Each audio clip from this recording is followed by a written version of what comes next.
एक ऐसा लेक्चर जिसमें पूरा का पूरा चैप्टर एक ही गो में पढ़ा दिया जाता है, दैट टू तसल्ली के साथ। बस आपको क्या करना है, आपको भी तसल्ली से बैठ के पढ़ना है, दैट्स इट। किसी भी सब्जेक्ट के इनिशियल चैप्टर्स जो होते हैं ना, वो उसका बेस सेट करते हैं। ऐसी चीजें जो हमें सराउंड करती हैं उन्हें हम क्या बोलते हैं, हमारी एनवायरनमेंट बुलाते हैं। तो क्या ये चीज तुम पे इम्पैक्ट नहीं डालेगी? क्या तुम मोदी जी को बोल सकते हो मैं नहीं दूंगा टैक्स? हेलो मेरे प्यारे बच्चों, कैसे हैं आप सब? मेरा नाम है CS पायल पोपली और आज के इस लेक्चर में मैं आप लोगों के लिए लेके आई हूं क्लास 12 बिजनेस स्टडीज का चैप्टर नंबर 3 बिजनेस एनवायरनमेंट का वन शॉट। एक ऐसा लेक्चर जिसमें पूरा का पूरा चैप्टर एक ही गो में पढ़ा दिया जाता है, दैट टू तसल्ली के साथ। मतलब आपको बिल्कुल भी ऐसा नहीं लगेगा कि वो टॉपिक रह गया, ये टॉपिक रह गया। आपको सारे टॉपिक्स यहाँ पे समझाए जाएंगे, बकायदा एग्जाम्पल्स दे के समझाए जाएंगे, सो दैट अगर क्वेश्चन पेपर में ज्यादा मार्क्स का कोई क्वेश्चन आता है तो आपके पास इनफ स्टफ हो लिखने के लिए। ठीक है, बस आपको क्या करना है, आपको भी तसल्ली से बैठ के पढ़ना है, दैट्स इट। बट बेटा, मैं इस चैप्टर के साथ शुरू करूं उससे पहले मैं कहना चाहती हूं दैट चैप्टर नंबर 1 और चैप्टर नंबर 2 का वन शॉट भी ऑलरेडी अवेलेबल है यूट्यूब पे। अगर किसी भी बच्चे ने अब वो नहीं देखा है तो पहले जाके वो देख लो, क्योंकि क्या होता है ना, किसी भी सब्जेक्ट के इनिशियल चैप्टर्स जो होते हैं ना, वो उसका बेस सेट करते हैं। अगर बेस अच्छा हो गया, नींव अच्छी रखी गई, तो बाकी की बिल्डिंग तो हम बना ही लेंगे ना यार। अब अगर आप पूछ रहे हैं मैम कौन से चैनल पे हैं, तो बेटा उसी चैनल पे है जिसमें मैं ये पढ़ा रही हूं, कॉमर्स वाला बाय PW चैनल पे। Okay, understood. चलो अब डिस्कस करते हैं कि आज के इस लेक्चर में हम क्या पढ़ने वाले हैं। बेटा नाम क्या है चैप्टर का, बिजनेस एनवायरनमेंट मैम। तो सबसे पहले तो उसका मीनिंग ही पढ़ेंगे ना कि क्या मतलब होता है बिजनेस एनवायरनमेंट का। उसके बाद हम बात करेंगे फीचर्स के बारे में कि बिजनेस एनवायरनमेंट के क्या क्या फीचर्स होते हैं। Then we'll talk about its importance कि क्यों पढ़ना चाहिए हमें बिजनेस एनवायरनमेंट के बारे में। And then we will talk about dimensions of business environment. Ma'am एकदम से आपकी एक्सेंट टोन कैसे चेंज हो गई? तो बेटा वो इसलिए चेंज हुई है क्योंकि ये वाला टॉपिक जो है ना, ये बहुत ही ज्यादा इंपॉर्टेंट टॉपिक है। यहां से CBSE ना सिर्फ डायरेक्ट क्वेश्चंस पूछती है, but sometimes case based questions भी पूछ लेती है। सो अगर तो आपने कॉन्सेप्ट बहुत अच्छे तरीके से पढ़ी होगी तो आपसे केस बेस्ड क्वेश्चंस बन जाएंगे, वरना आपको थोड़ी सी प्रॉब्लम जा सकती है।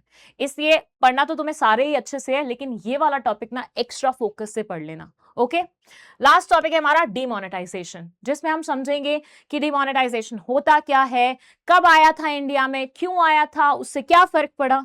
ठीक है, तो ये 5 टॉपिक्स हैं जो आज के इस लेक्चर में हमें निपटाने हैं, जिसके लिए मैं आपकी परमिशन चाहूंगी कि क्या मैं इस लेक्चर के साथ अब फाइनली शुरू कर सकती हूं। अब तुम तो कैसे ही परमिशन दोगे, मैं इमेजिन कर लेती हूँ डीम्ड परमिशन। ठीक है, तो मैं इमेजिन कर रही हूँ तुमने परमिशन दे दी है और मैं शुरू कर रही हूँ हमारे फर्स्ट टॉपिक के साथ, जिसका नाम है मीनिंग ऑफ बिजनेस एनवायरनमेंट। बेटा सबसे पहले तो मुझे ये बताओ, ये जो बिजनेस एनवायरनमेंट है, इसमें ये वर्ड जो बिजनेस है वो कहीं सुना सुना नहीं लग रहा तुम्हें? क्या तुमने 11वीं कक्षा में नहीं पढ़ा था कि बिजनेस का मतलब क्या होता है? इन दोनों वर्ड्स का मतलब समझने के लिए सबसे पहले तो हम क्या करेंगे, इन्हें अलग कर देंगे, दूर दूर कर देंगे। ठीक है, और यहां से बिजनेस का मतलब पता लगाएंगे। क्या मतलब होता है बिजनेस का, पढ़ा था 11वीं कक्षा में। Business is an economic activity ma'am, जिसमें गुड्स एंड सर्विसेज या गुड्स और सर्विसेज का एक्सचेंज या सेलिंग होता है, जिससे हम क्या करते हैं, मुनाफा कमाते हैं, प्रॉफिट कमाते हैं। मैम ये एक ऐसी एक्टिविटी है जिससे हम पैसे अर्न करते हैं, किसका इस्तेमाल करके, इधर गुड्स का या फिर सर्विसेज का, और उसकी सेलिंग या एक्सचेंज होती है और बदले में हम क्या कमाते हैं, प्रॉफिट कमाते हैं, मुनाफा कमाते हैं। ये तो हो गया बेटा बिजनेस का मतलब। Now let's talk about environment. क्या मतलब होता है एनवायरनमेंट का? मान लीजिए तुम लोग मेरे फिजिकल क्लास में बैठे हो, ऑफलाइन क्लास है, ठीक है, और पायल मैम तुम्हें पढ़ा रही है और तुम्हारे अगल बगल में जितने भी लोग बैठे हैं वो सारे चिक चिक चिक चिक चिक चिक कर रहे हैं, जिनकी वजह से तुम नहीं पढ़ पा रहे। तो यहाँ पे पायल मैडम क्या बोलेगी कि बेटा तुम्हारी संगति खराब है, बोले तो तुम्हारे आसपास जो लोग हैं वो क्या है, खराब हैं। तो ये जो संगति होती है, ये जो आसपास वाले लोग होते हैं, ये जो आसपास वाली चीजें होती हैं, इसे हम बोलते हैं हमारी एनवायरमेंट। एनवायरमेंट का मतलब होता है जो चीज हमें सराउंड करती है, जो हमारे अगल बगल में होती है। वरुण धवन का एक सॉन्ग भी है ना, अगल बगल वाला, कुछ कौन सा था, रिमाइंड कराना फटाफट मुझे। ऐसी चीजें जो हमें सराउंड करती हैं उन्हें हम क्या बोलते हैं, हमारी एनवायरमेंट बुलाते हैं। ठीक है, हिंदी में इसे बोलते हैं संगति। ठीक है, अब हिंदी लिखनी नहीं आती तो ऐसे ही समझ जाओ। जो भी चीज हमें सराउंड करती है, हमारे अगल बगल होती है, आसपास होती है, उसे हम हमारा एनवायरमेंट बुलाते हैं। तो मैम बिजनेस एनवायरनमेंट का क्या मतलब होता है? तो बेटा जो चीज बिजनेस के सराउंड करती होगी, जो चीज बिजनेस के अराउंड होती होगी, उसे हम बोलते हैं बिजनेस एनवायरनमेंट। भाई अगर बिजनेस ऑर्गेनाइजेशन यहाँ पे स्थित है तो उसके आसपास बहुत सारी चीजें होंगी, ऐसी बहुत सारी चीजें होंगी जिसके साथ बिजनेस डेली लेवल पे या डेली बेसिस पे कांटेक्ट करता होगा, तो वो सारी चीजें उसकी एनवायरनमेंट कहलाई जाती हैं। मैम एग्जाम्पल दे सकते हो? तो बेटा बिल्कुल दूंगी, बट बिफोर दैट मैं तुम्हें समझाना चाह रही हूं कि ये बिजनेस एनवायरनमेंट को स्टडी करना क्यों जरूरी है। इंपॉर्टेंस तो हम पढ़ेंगे ही पढ़ेंगे, लेकिन थोड़ा सा लेमन्स वे में भी आपको समझ में आना चाहिए ना कि ये चैप्टर हम पढ़ क्यों रहे हैं। उसके लिए एक एग्जाम्पल लो। ऐसे मानो ये तुम हो, I mean, तुम ये नहीं हो, तुम्हारा घर है ये, ठीक है, इस घर में तुम हो, ओके, और तुम कहां रहते हो, फ्लैट्स में रहते हो। फ्लैट समझते हो, अपार्टमेंट्स जिसे हम बुलाते हैं, जिसमें एक घर के ऊपर दूसरा घर, दूसरे घर के ऊपर तीसरा घर, तीसरे घर के ऊपर चौथा घर, ऐसे ब्लॉक बना होता है घरों का, ऐसे ऐसे बॉक्सेस बॉक्सेस के फॉर्म में वो दिखते हैं, वहां पे तुम रहते हो। अब फ्लैट्स में क्या होता है ना, आपके अगल बगल में भी घर होते हैं, बिल्कुल सटे हुए, बिल्कुल जुड़े हुए, मतलब तुम्हारी दीवार और उनकी दीवार बिल्कुल साथ साथ होगी। ठीक है, ऐसा रहता है फ्लैट सिस्टम में, अगर आपको नहीं पता तो ऐसे मानो ये तुम्हारा घर है, तुम कहां रहते हो, एक फ्लैट में रहते हो, और तुम्हारे लेफ्ट हैंड साइड एक अंकल का घर है जो कि रिटायर्ड अंकल हैं और काफी ही, मतलब काफी ही ज्यादा खड़ूस किस्म के हैं। तुमने तो इनका नाम भी खड़ूस अंकल रखा हुआ है। तुम्हारी मम्मी गलती से घर का गमला अगर थोड़ी देर के लिए बाहर रख देते हैं तो इन अंकल को प्रॉब्लम हो जाती है। ये बोलते हैं मेरे को चलने फिरने में दिक्कत आती है, कॉमन एरिया में तुमने गमला क्यों रखा है, घर पे अंदर लेके जाओ। थोड़ी देर के लिए तुम्हारे घर का कचरा अगर बाहर पड़ा रहता है, कोई मेड उठा के नहीं गई है, तो ये बोलते हैं पूरी जगह बदबू फैल गई है, आपने घर का कचरा बोल रही हूँ, कचरा घर लेके जाओ। ठीक है, तो ये इस किस्म के खड़ूस और पोकी किस्म के इंसान है। ठीक है, उसके बाद एक तरफ से ये और दूसरी तरफ से left hand side, sorry right hand side, जो तुम्हारा घर है, जो तुम्हारा फ्लैट है, वो एक पीजी में कन्वर्ट कर दिया गया है, जहां पे 3 लड़के रहते हैं जिनको रात के 3-4 बजे तक दारू पार्टी करना पसंद है। जिनको क्या पसंद है, पेइंग गेस्ट हैं ये तीनों के तीनों, साथ में रह रहे हैं, तुम्हारे घर से बिल्कुल सटा हुआ घर इनका है, इधर वाली दीवार तुम इनके साथ शेयर करते हो, इधर वाली दीवार तुम इनके साथ शेयर करते हो, और रात के 3-4 बजे तक इनके घर में पार्टी की आवाजें आती रहती हैं, दारू पार्टी चलती है मस्त। और सुबह जब तुम उठते हो और जाते हो दरवाजे से बाहर, तो तुम देखते हो कि घर के जस्ट बाहर बहुत सारी दारू की बोतलें, पिज्जा के डब्बे, जो भी एक्स्ट्रा सामान होता है, जो भी आई वुड से कचरा होता है, वो सारा का सारा रखा होता है, और तुम्हारे डायरेक्ट दर्शन कचरे को देख के ही होते हैं। अब यहां पे सोचो कैसा लगेगा तुम्हें। तुम बीच में रह रहे हो, तुम्हारे एक तरफ एक खड़ूस अंकल रह रहे हैं जिनको हर बात से प्रॉब्लम है, हर बात से, और दूसरी तरफ ऐसे पेइंग गेस्ट रह रहे हैं, लड़के रह रहे हैं जिनको पार्टी करने से ही फुर्सत नहीं है, जिन्होंने सबकी नींद हराम की हुई है, सबको दुखी किया हुआ है। ऐसे एनवायरनमेंट में क्या तुम सरवाइव कर पाओगे? अच्छा, यहां से तुम्हें ये तो पता चल गया होगा ना कि ये तुम्हारी एनवायरनमेंट है, क्योंकि ये तुम्हें सराउंड कर रहे हैं। तो चलो, सराउंड का मतलब तुम रह पाओगे कि नहीं रह पाओगे, पहले तो मुझे ये बताओ कि तुम्हारे अगल बगल में कोई रहता है, उस पे तुम्हारा क्या कोई भी कंट्रोल है? क्या तुम सौरभ जोशी हो कि जिस घर में रहते हो उसके अगल बगल के प्लॉट्स भी खरीद लेते हो क्योंकि प्रिवेसी इश्यूज है? नहीं हो ना यार, तुम नहीं हो इतने बड़े व्लॉगर्स, तो तुम अपना घर ही खरीद सकते हो, अगल बगल वाले घर तो नहीं खरीद सकते। तो तुम्हारा कोई भी कंट्रोल नहीं है तुम्हारी एनवायरनमेंट पे, फर्स्ट थिंग। दूसरा, क्या तुम ऐसी एनवायरनमेंट से इंपैक्ट होते हो, इन्फ्लुएंस होते हो, क्या तुम पे कोई फर्क पड़ता है इसका? क्या खड़ूस अंकल जब भी तुम घर से बाहर निकलते हो उनका मतलब बुरा सा चेहरा देख के क्या तुम्हारा मूड नहीं खराब होता? क्या इन लोगों की वजह से रात को तुम्हारी नींद नहीं डिस्टर्ब होती? अगर तुम पढ़ने बैठो, तुम्हारा टेस्ट है अगले दिन, पेपर है अगले दिन, क्या तुम्हारे को बुरा नहीं लगता कि मैं पढ़ नहीं पा रहा फोकस के साथ क्योंकि इतनी तेज गाने बज रहे हैं? तो मतलब तुम्हारी एनवायरनमेंट में जो भी रहता है वो तुम्हें इन्फ्लुएंस तो करता है, लेकिन तुम्हारा उस पर कोई भी कंट्रोल नहीं है। सही बात है। तो बिजनेस एनवायरनमेंट के साथ भी बेटा ऐसा ही कुछ होता है। ये बोलते हैं बिजनेस को जो चीजें सराउंड करती हैं उस पे बिजनेस का कोई भी कंट्रोल नहीं होता, जोर नहीं चलता, लेकिन वो बिजनेस को इंपैक्ट जरूर करती हैं, तकलीफ जरूर देती हैं, परेशानी जरूर खड़ी करके जा सकती हैं। हाँ, समटाइम्स अच्छा भी हो सकता है, मतलब अगर कोई अच्छी सी आंटी आ गई, बढ़िया बढ़िया खाना बनाती है, तो तुम्हारे घर हर रोज कुछ ना कुछ नया भेजेगी। जैसे पहले मेरे घर के पास रहती थी एक आंटी, हर रोज कुछ ना कुछ नया चीज भेजती थी और इतने मजे का बनाती थी, मजा ही आ जाता था। तो अच्छी चीज भी हो सकती है, बुरी चीज भी हो सकती है, लेकिन दोनों ही चीजों पे तुम्हारा कोई कंट्रोल नहीं है, ये मान के रखना। सो तभी हम ये चैप्टर पढ़ रहे हैं ताकि हम समझ सकें कि हमारे सराउंडिंग से हमें डील कैसे करना है, ताकि हम नॉर्मली रह सकें, हमारे लिए जीवन कठिन नहीं हो। अंडरस्टूड? चलिए अब आ जाइए, एक फॉर्मल एग्जाम्पल भी आपको दे देती हूं मैं। ऐसे मानिए किसी दिन इंडिया में रहते रहते जो भी आप बिजनेस कर रहे थे, उस बिजनेस का अचानक से मोदी जी को ख्याल आता है कि थोड़े से टैक्सेस बढ़ने चाहिए इस बिजनेस के। तो क्या ये चीज तुम पे इंपैक्ट नहीं डालेगी? क्या तुम मोदी जी को बोल सकते हो मैं नहीं दूंगा टैक्स? बोल सकते हो ऐसा? The answer is no. अगर मोदी जी या कोई भी सरकार कुछ भी ऐसा नया चेंज लाती है तो आपका उस पे कोई ना कोई इंपैक्ट जरूर पड़ेगा और आपका उस पे कंट्रोल बिल्कुल भी नहीं रहेगा। दैट्स व्हाई बिजनेस एनवायरनमेंट को स्टडी करना आवश्यक है। Here they say the term business environment means the sum total of individuals, institutions, and other forces that are outside the control of the business enterprise, but they may have affect its performance. आपके surrounding में जितनी भी चीजें हैं, ऐसे मानिए ये आप हैं, तो आपके सराउंडिंग में जितने भी चीजें हैं वो आपकी बिजनेस एनवायरनमेंट का हिस्सा होती हैं, सब उसमें आ जाते हैं, चाहे वो इंडिविजुअल्स हो, इंस्टीट्यूशंस हो, कोई भी फोर्स हो।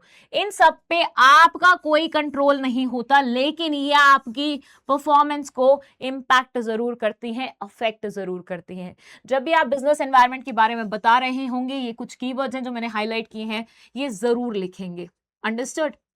Then they say, thus the economic, social, political, technological, and other forces, the individual consumers or competing enterprises are, as well as government, consumer groups, competitors, courts, media, and other institutions working outside enterprise constitute its environment.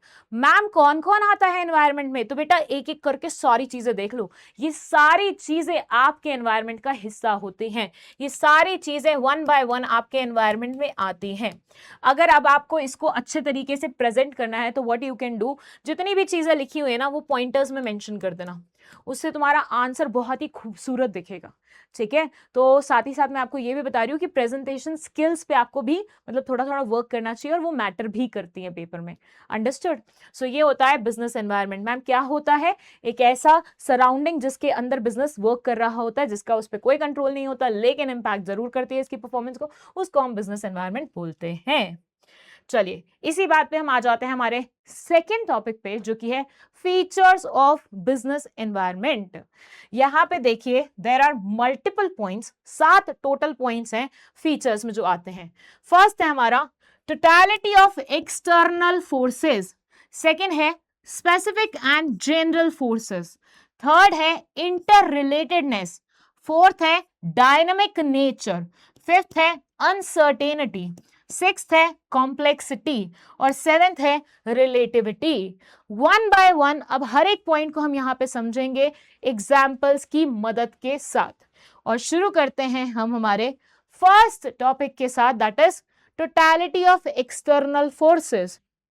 इस point को समझने के लिए again हम example लेंगे मेरी colony का। आज कुछ ज्यादा ही प्यार आ रहा है पायल मैम को अपनी कॉलोनी पे। ऐसे मानिए ये मेरी कॉलोनी है और ये मेरा घर है।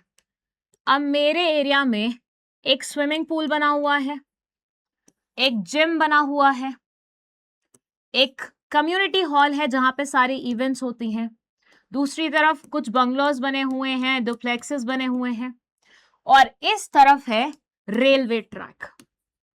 बाकी जितनी भी चीजें मैंने बोली वो सारी की सारी काल्पनिक हैं, लेकिन रेलवे ट्रैक बिल्कुल सच्ची बात है। मेरे घर के जस्ट बगल में रेलवे ट्रैक है। अब मुझे एक चीज बताना आप यहां पे सोच के कि कैन आई से दैट कि मैं पूल को अपने एनवायरनमेंट का हिस्सा मानती हूं लेकिन रेलवे ट्रैक को नहीं मानती। मैं ड्यूप्लेक्सेस को अपने एनवायरनमेंट का हिस्सा मानती हूं लेकिन बंगलोज को नहीं मानती। क्यों नहीं मानती? क्योंकि मुझे पसंद नहीं है। मुझे नहीं पसंद रेलवे ट्रैक, तो मैं इसको एनवायरनमेंट का हिस्सा ही नहीं मान रही। क्या मैं ऐसा कर सकती हूँ? क्या मेरे पास वो चॉइस है? क्या किसी भी बिजनेस के पास ये चॉइस होती है कि उसके एनवायरनमेंट में कौन आएगा वो डिसाइड कर सके और बाकी चीजों को वो बोले नहीं मैं इसको एनवायरनमेंट का हिस्सा नहीं मानता? तो आंसर है नहीं। आपके एनवायरनमेंट में जो चीजें आती हैं उन सबको आपको अपने बिजनेस एनवायरनमेंट का हिस्सा मानना ही मानना पड़ता है, चाहे आप चाहें या नहीं चाहें। यहां पे रेलवे ट्रैक है तो मुझे मानना पड़ेगा कि वो मेरी एनवायरनमेंट का हिस्सा है। यहां पे जिम है तो मुझे मानना पड़ेगा कि ये मेरी एनवायरनमेंट का हिस्सा है, और ये सारे मिला के ही मेरी एनवायरनमेंट बनती है। टोटलिटी ऑफ एक्सटर्नल फोर्सेस बोलते हैं वो फोर्स जो आपके लिए एक्सटर्नल है, जिसपे आपका कोई कंट्रोल नहीं है, जो आपके बाहर आती है, वो सारी की सारी मिला दी जाए तो वो बनती है आपकी बिजनेस एनवायरनमेंट। उसमें आप चूज नहीं कर सकते कि इसको तो मैं एग्रीगेट में डालूंगा, इसको नहीं डालूंगा। So here they say business environment is the sum total of all the things external to business firms. Sum total बोले तो सबको इकट्ठा मिला के आपका business environment बनता है। Okay, and such is aggregative in nature. सबका अग्रीगेट ही हमारा बिजनेस एनवायरनमेंट कहलाया जाता है। तो सारी फोर्सेस जो कि बिजनेस के एक्सटर्नल होगी, जिसपे बिजनेस का कोई कंट्रोल नहीं होगा, बाहर की होंगी, जिसपे बिजनेस मतलब जो बिजनेस को इंपैक्ट जरूर करेंगे, वो सारी की सारी टुगेदर बिजनेस एनवायरनमेंट का हिस्सा होती है। इसी बात पे हम आ जाते हैं हमारे नेक्स्ट पॉइंट पे, जो कि है स्पेसिफिक एंड जनरल फोर्सेस। इसको अगेन हम समझते हैं कॉलोनी के एग्जाम्पल से। इरिटेट मत हो जाना कि मैडम क्या है, इतना कितना प्यार आ रहा है आपको अपनी कॉलोनी पे।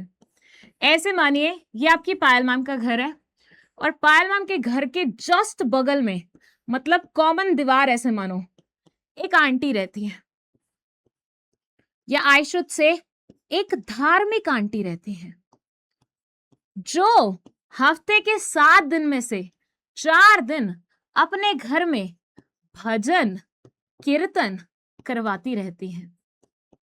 आंटियों को बुलाएंगी 20-25 और भजन कीर्तन इनके यहाँ पे चलता रहता है हर दूसरे दिन ये यही कर रही होती हैं।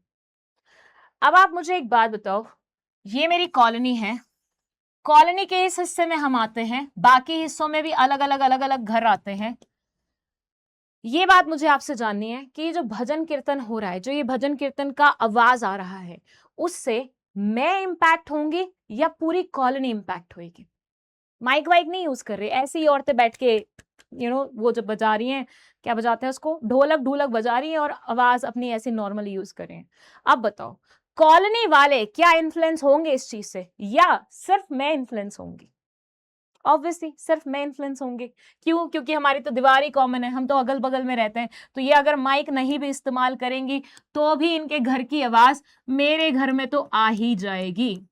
तो क्या हम ये बोल सकते हैं कि ये आंटी स्पेसिफिकली मुझे इन्फ्लुएंस कर रही है, पूरे कॉलोनी में से इनका असर सिर्फ मुझ पे पड़ रहा है?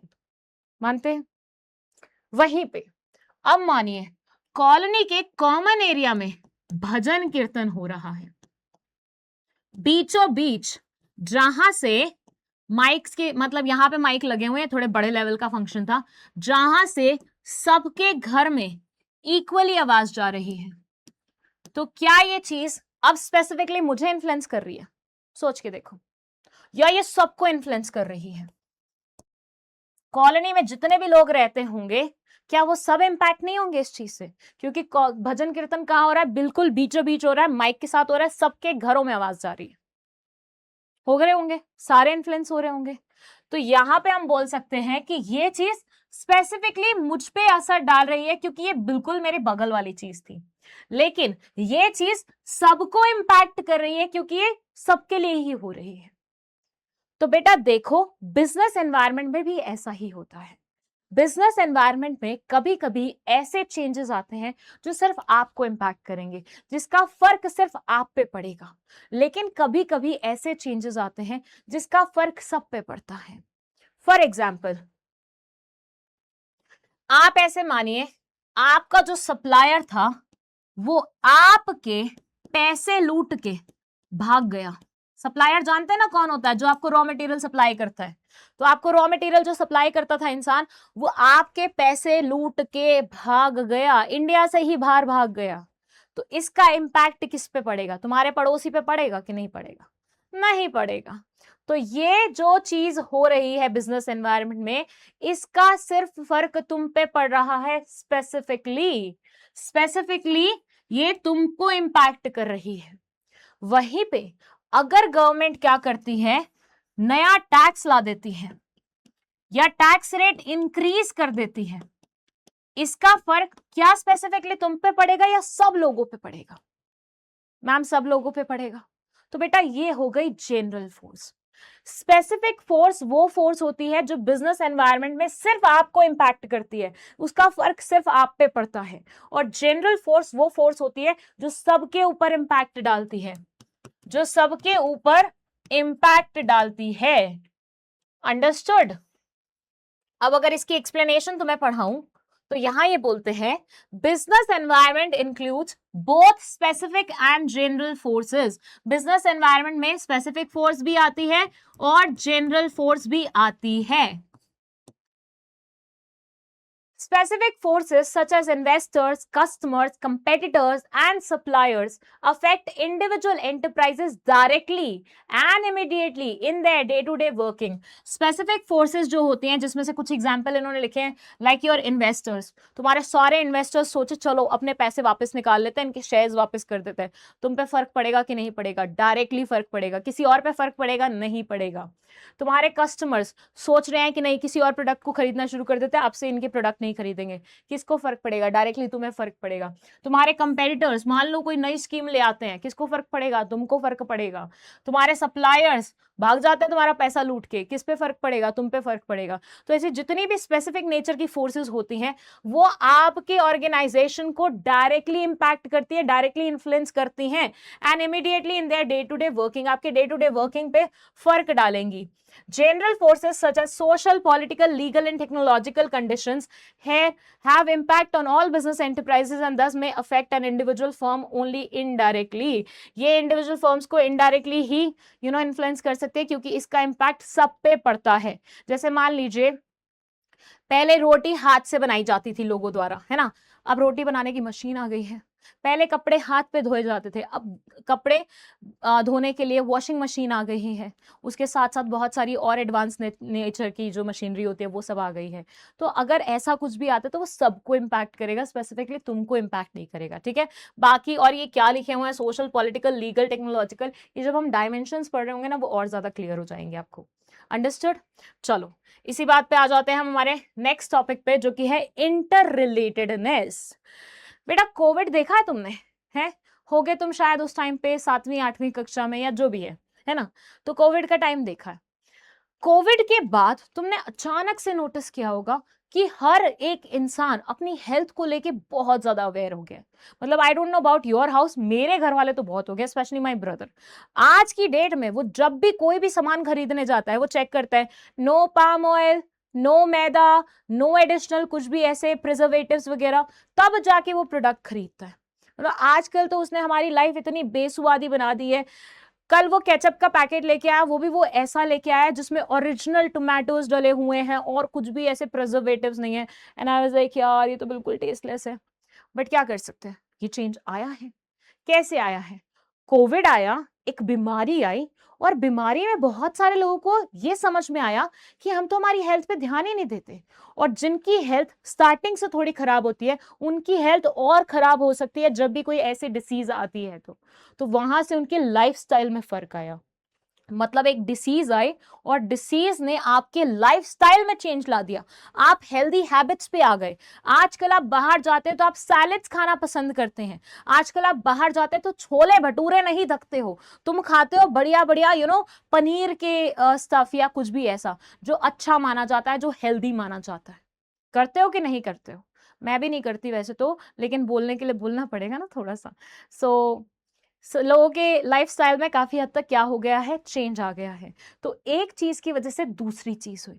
बस ये बोलते हैं यही होता है हमारे बिजनेस एनवायरनमेंट में भी, अगर एक डायमेंशन में चेंज आता है उसकी वजह से दूसरे डायमेंशन में चेंज आ जाता है।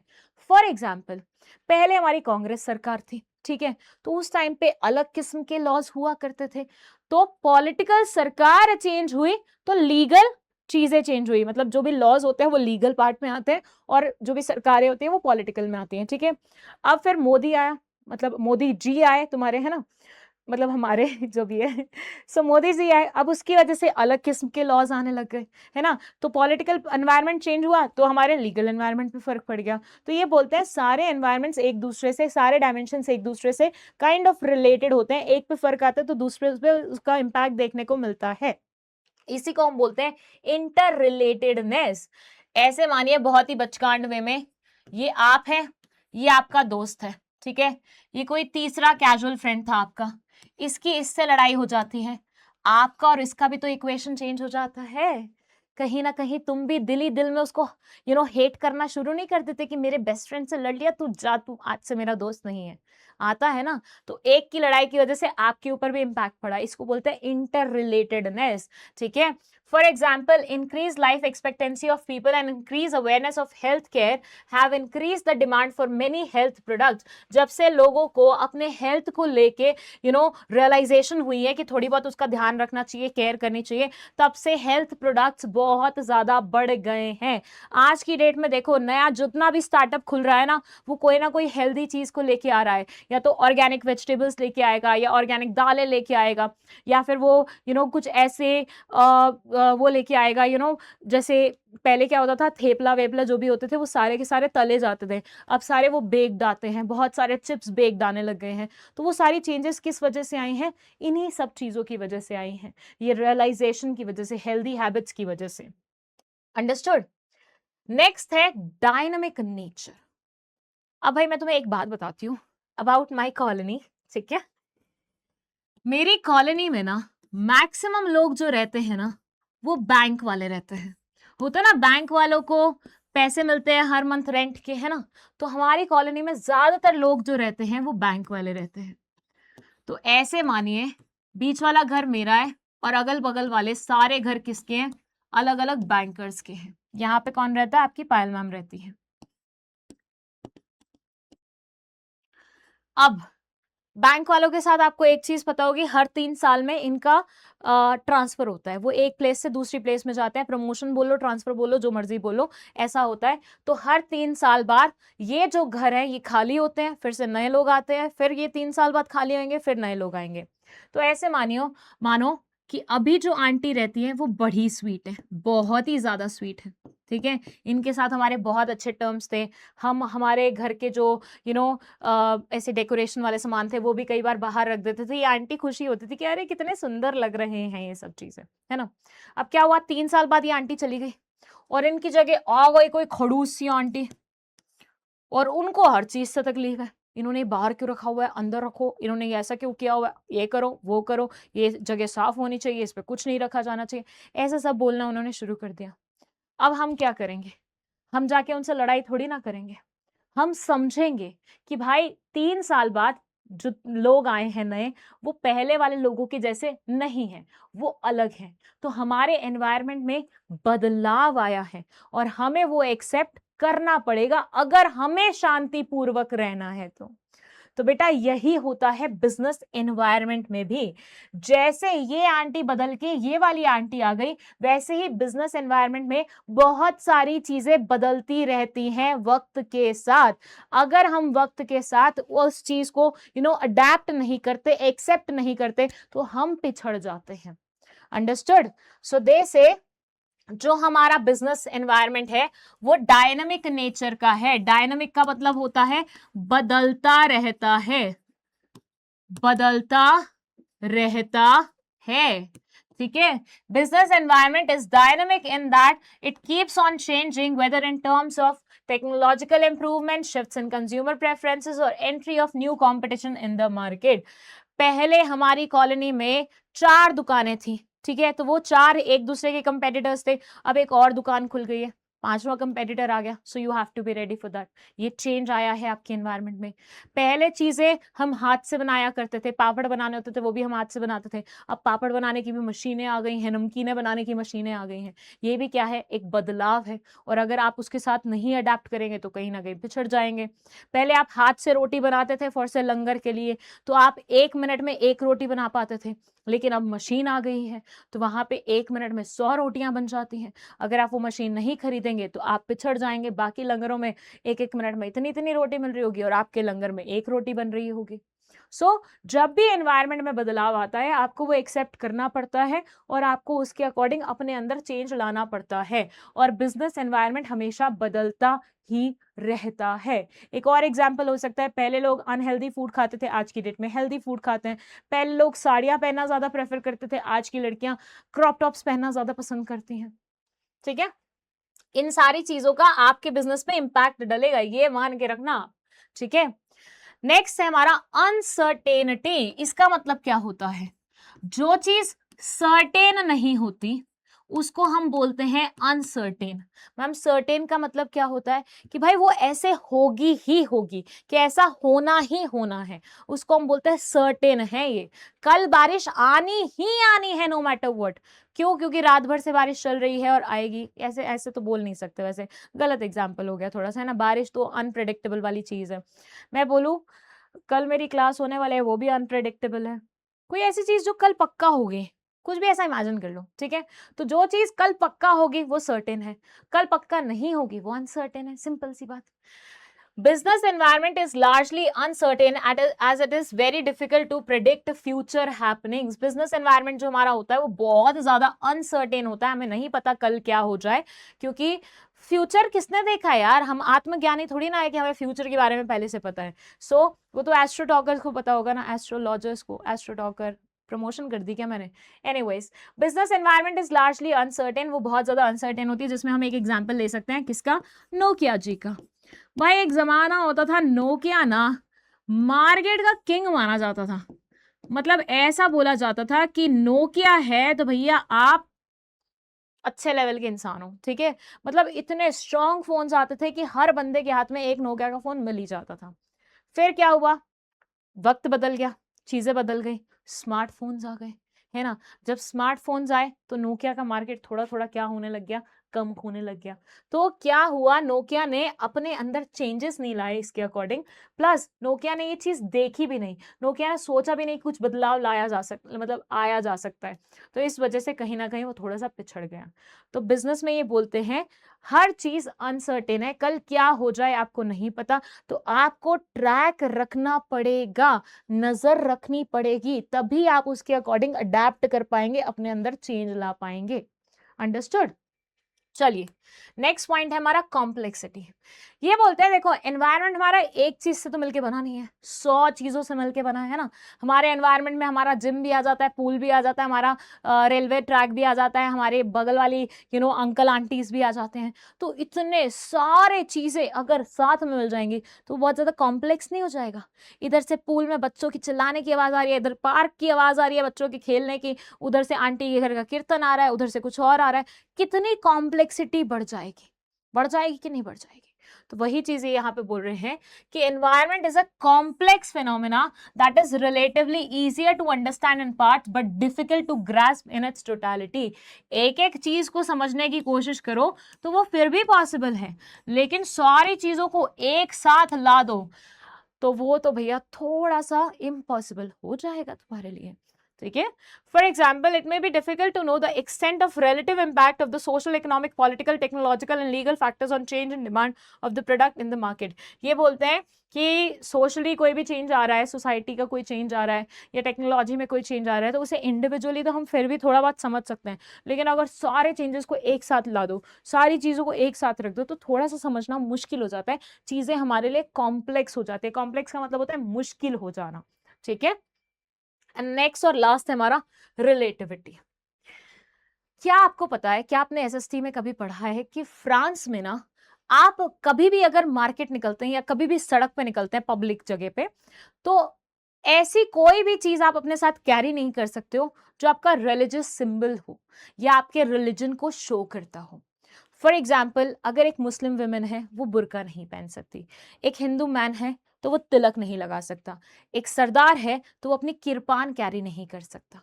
सो बेसिकली हर वो चीज जो आपका रिलीजियस सिंबल होती है फ्रांस के पब्लिक एरिया में, दैट इज नॉट अलाउड। अब तुम सोचो कि मैं फ्रांस में क्या करूंगा, तिलक की दुकान खोलूंगा जहां पे मैं अलग अलग किस्म के तिलक बेचूंगा, या फिर मैं बुरके की शॉप खोलूंगा जहां पे मैं वैरायटी ऑफ बुरका बेचूंगा। क्या वो चल पाएगी? सोच के देखो, सोच के देखो। तुम एक ऐसे एरिया में जहां पे रिलीजियस सिंबल अपन शो ही नहीं कर सकते, वो चीज दिखा ही नहीं सकते, वहां पे उस चीज का बिजनेस खोलने के बारे में सोच रहे हो, क्या चलेगा तुम्हारा बिजनेस वहां पे? कोई खरीदेगा? हर इंसान ये सोचेगा यार यहाँ पे पहन तो सकते नहीं है तो फिर लेना क्यों? यही बात है ना। ऐसे मानो तुम गोवा में किसी इंसान को जैकेट्स बेचने की कोशिश कर रहे हो, वो खरीदेगा? नहीं भाई, गोवा है, वहां पे तो वैसे ही लोग मतलब अजीब कपड़े पहनते हैं, वहां पे जैकेट थोड़ी ना पहनी जाएंगी यार। सो दे से business environment is a relative concept since it differs from country to country and even region to region। हर जो कंट्री है या हर जो रीजन है वहां का एनवायरनमेंट डिफरेंट होता है। आपको कौन से एनवायरनमेंट में वर्क करना है, उसके लिए आपको वहां के एनवायरनमेंट को स्टडी करना पड़ेगा और उसके अकॉर्डिंग ही चलना पड़ेगा। ये बुरके की शॉप आप इंडिया में खोल सकते हो, दैट इज पॉसिबल, क्योंकि यहाँ पे बहुत सारे मुस्लिम्स हैं, लेकिन वही चीज आप वहां पे नहीं कर सकते हो। Political conditions in USA for instance differ from those in China and Pakistan. ये बोलते हैं यूएसए में जो पॉलिटिकल कंडीशंस है वो डिफरेंट है, चाइना और पाकिस्तान में बहुत डिफरेंट है, दोनों को एक समान नहीं मान सकते। Similarly demand for saris may be fairly high in India where it may be almost non existent in France. Sari अगर बेचनी है आपको तो आपको इंडिया में शॉप खोलनी चाहिए। अगर आप फ्रांस में खोलने की कोशिश करोगे, वहां पे कौन साड़ी खरीदता है यार? वहां के नॉर्मल लोग ड्रेसेस वगैरह पहनते हैं, जीन्स टॉप पहनते हैं, तो वो साड़ी खरीदने में वो होंगे, तत्पर होंगे, रेडी होंगे? नहीं होंगे। तो रिलेटिविटी का मतलब होता है किसी रीजन से इंपैक्ट आना, किसी एरिया टू एरिया डिफर करना, वो बोला जाता है, ठीक है। तो यहाँ पे हमारे सारे फीचर्स क्या होते हैं, खत्म होते हैं, और यहां से शुरुआत होती है हमारी इंपॉर्टेंस ऑफ बिजनेस एनवायरनमेंट की। देखो, थोड़ा बहुत तो मैंने तुम्हें जनरल आइडिया दे दिया था जब मैंने वो कॉलोनी वाला एग्जांपल दिया था तुम्हें। अब मैं वन बाय वन हर एक पॉइंट को डिटेल्ड वे में एक्सप्लेन कर देती हूँ कि क्यों हमारे लिए जानना जरूरी है हमारे बिजनेस एनवायरनमेंट को अच्छे तरीके से। पहला ये बोलता है, it enables the firm to identify opportunities and getting the first mover advantage. It helps the firm to identify threats and early warning signals. It helps in tapping useful resources. It helps in coping with rapid changes. It helps in assisting in planning and policy formulation. It helps in improving performance. चलिए शुरुआत करते हैं हम हमारे first opportunity वाले point के साथ। क्या बोलता है ये? चलो भाई, इस पॉइंट को समझने के लिए हम इंडिया का एग्जाम्पल लेंगे। ऐसे इमेजिन करो ये इंडिया है, और जैसे कि तुम सभी जानते ही होगे कि आज की डेट में इंडिया पॉपुलेशन में नंबर 1 पे आता है। चाइना को भी हमने बीट कर दिया है, थोड़ा टाइम हो गया है, और आज की डेट में हम यहाँ पे वर्ल्ड में पॉपुलेशन में नंबर 1 पे हैं। मतलब हमारे यहाँ पे भरपूर मात्रा में लोग बसे हुए हैं। सिर्फ हमारे यहाँ पे लोग ही इंक्रीज नहीं हो रहे, लोगों की जो पेइंग कैपेसिटी है ना वो भी इंक्रीज हो रही है। मतलब ज्यादा लोग स्पेंड करने लगे हैं, ज्यादा लोग खर्चा करने लगे हैं। एक जमाना हुआ करता था कि 10 घरों में से एक घर ऐसा मिलता था जिसके पास 4 व्हीलर होती थी, 4 पहिया वाहन जिसे हम बोलते हैं, कार जिसे हम बोलते हैं। और आज एक जमाना है कि एक फैमिली में सिर्फ एक नहीं बल्कि हर फैमिली मेंबर के लिए अपनी खुद की एक गाड़ी होती है, कार होती है।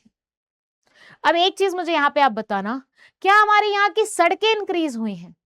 Answer is no. इंडिया तो उतना का उतना ही है जियोग्राफिकली, तो सड़कें तो हम इंक्रीज नहीं कर सकते, लेकिन उन सड़कों पे जो वाहन चल रहे हैं वो तो जरूर इंक्रीज हुए हैं। तो बेटा इसकी वजह से क्या होगा?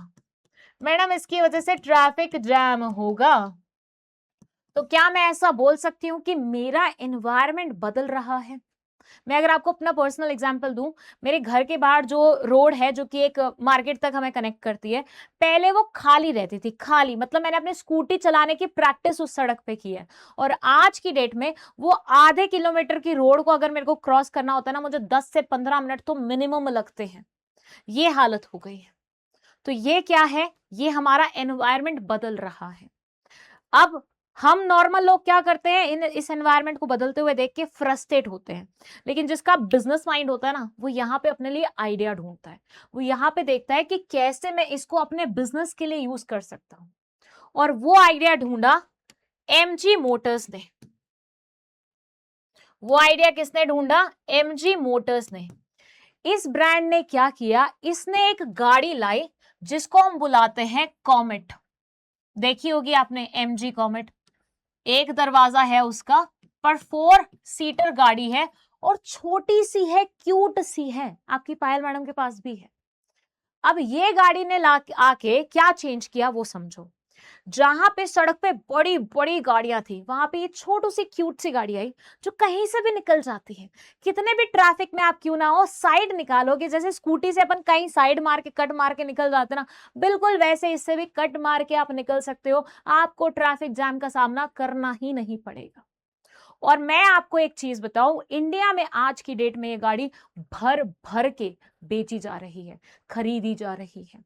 मतलब पिछले साल ही इस गाड़ी के इतने सारे पीसेस बिके हैं। मुझे शोरूम वाला बंदा बता रहा था कि ma'am out of all the cars जो सबसे ज्यादा बिकी है ना, वो ये गाड़ी है।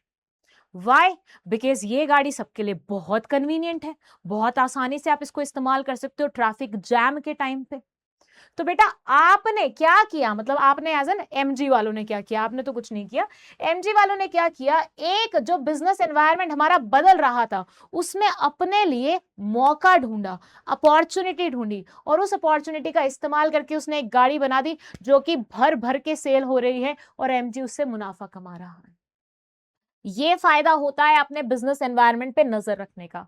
ये बोलते हैं अगर आप अपने बिजनेस एनवायरनमेंट को अच्छे से स्टडी करोगे तो जितने भी मौके आपके पास आ रहे हैं, जितने भी फायदे वाली चीजें आपके पास आ रही हैं, उन सबको आप इनकैश कर पाओगे, इस्तेमाल कर पाओगे।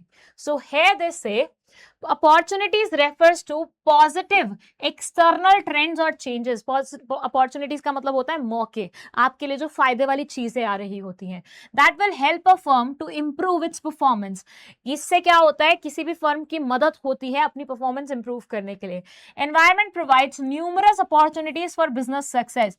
हमारा जो एनवायरमेंट है वो हमें बहुत सारे ऐसे मौके देता है जो कि हमारे बिजनेस को सक्सेसफुल बना सकती हैं। एक और एग्जाम्पल गाड़ियों के केस में हो सकता है, ये कौन सी आई थी, टाटा ने लाई थी, टाटा नैनो। यस, ये गाड़ी ने भी क्या किया था, बहुत धूम मचाई थी। क्यों? क्योंकि उस टाइम पे पेइंग कैपेसिटी होती नहीं थी लोगों की, 2-2 लाख में लोगों को गाड़ी मिल रही थी, तो हर किसी ने खरीद ली थी ये गाड़ी, अपने बच्चों के लिए खरीद ली थी, घर में एक एडिशनल गाड़ी के रूप में खरीद ली थी। तो इसने भी काफी हद तक मतलब इस चीज का फायदा उठाया है। और अगेन यहाँ पे भी एनवायरमेंट को स्टडी करने से ही टाटा वालों को इतनी फायदा मिली। Early identification of opportunity helps an enterprise to be the first to exploit them instead of losing them to competitors. ये बोलते हैं अगर आप एनवायरनमेंट को स्टडी करोगे और पहले पहले ही अपने लिए अपॉर्चुनिटी ढूंढ लोगे तो कंपेटिटर्स के ऊपर तुम्हें एक एक्स्ट्रा एज मिल जाएगी, कंपेटिटर्स के ऊपर तुम्हें एक फायदा मिल जाएगा। अंडरस्टूड? चलिए इसी बात पे चलते हैं हम हमारे सेकेंड पॉइंट पे, that is it helps the firm to identify threats and early warning signals.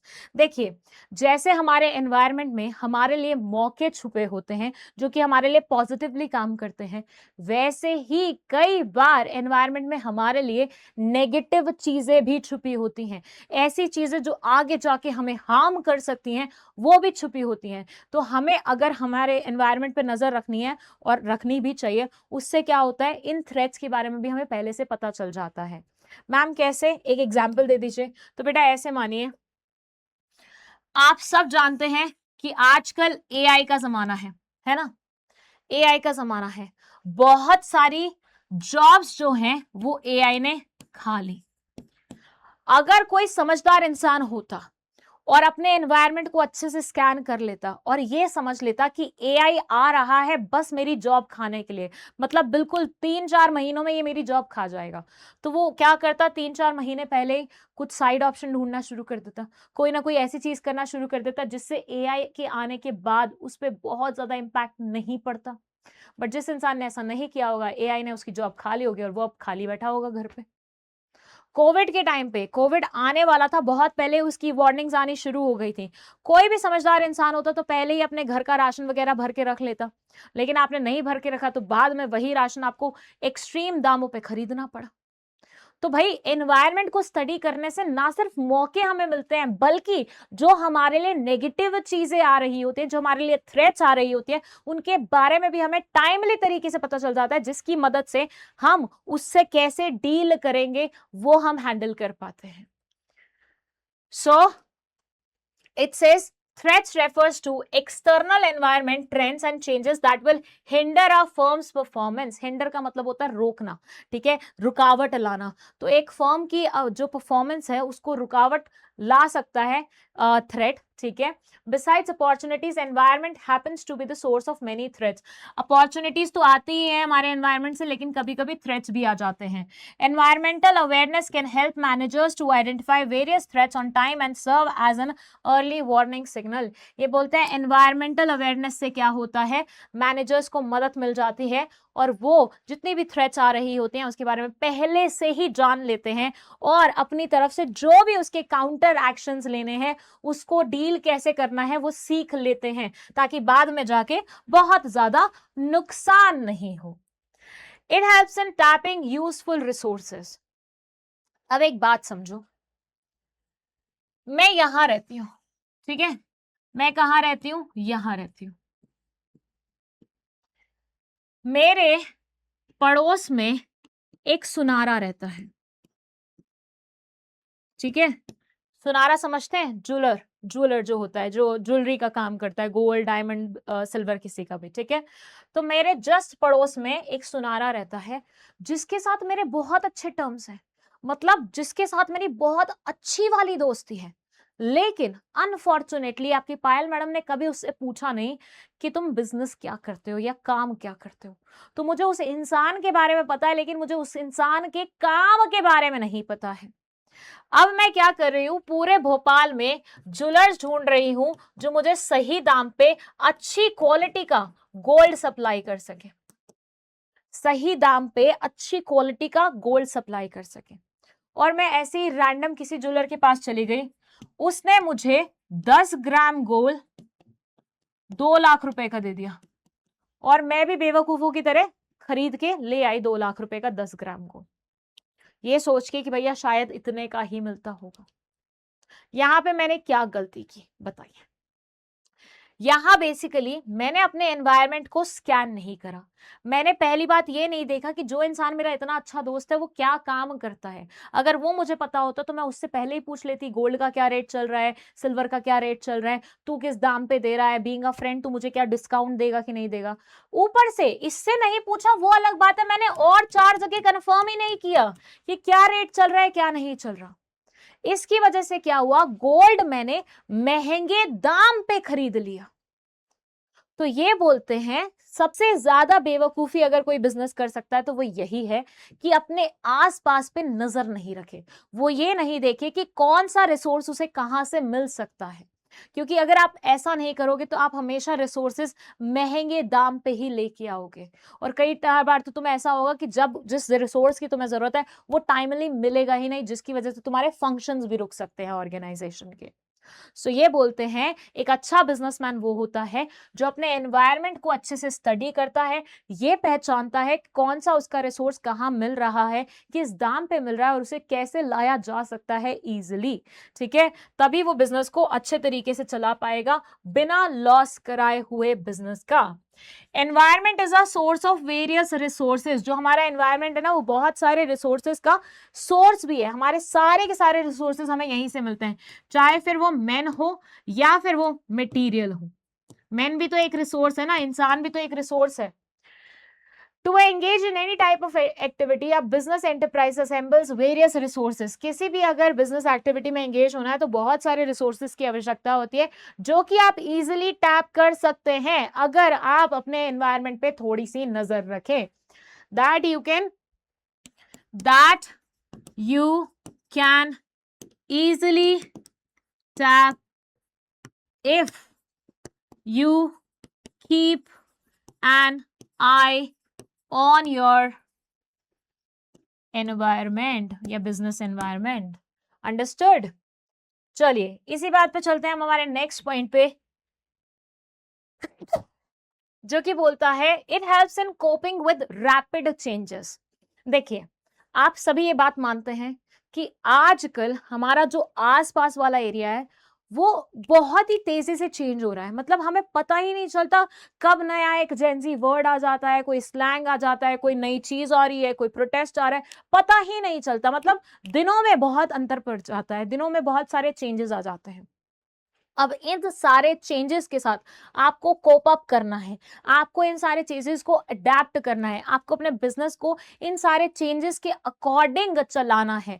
तो उसके लिए भी जरूरी है कि आप बिजनेस एनवायरनमेंट का अच्छे से ज्ञान प्राप्त कर लें। आप थोड़ा सा नजर रखें अपने बिजनेस के आसपास, बिजनेस को मतलब बिजनेस के एनवायरनमेंट को स्कैन करते रहें। स्कैनिंग का मतलब क्या होता है? सारी चीजें नोटिस करते रहना, क्या चल रहा है, कैसे चल रहा है, क्या चल रहा है, कब चल रहा है, ऐसा ये सब करते रहें। तो ये चीज बहुत ज्यादा जरूरी है अगर आप अपने बिजनेस में चेंजेस लाना चाहते हैं बदलते समय के साथ। ओके, जो कि चेंजेस बहुत ही फास्ट पेस पे आ रहे हैं। फास्ट पेस का मतलब होता है बहुत जल्दी जल्दी आ रहे हैं। फास्ट पेस, पेस मतलब स्पीड, ठीक है।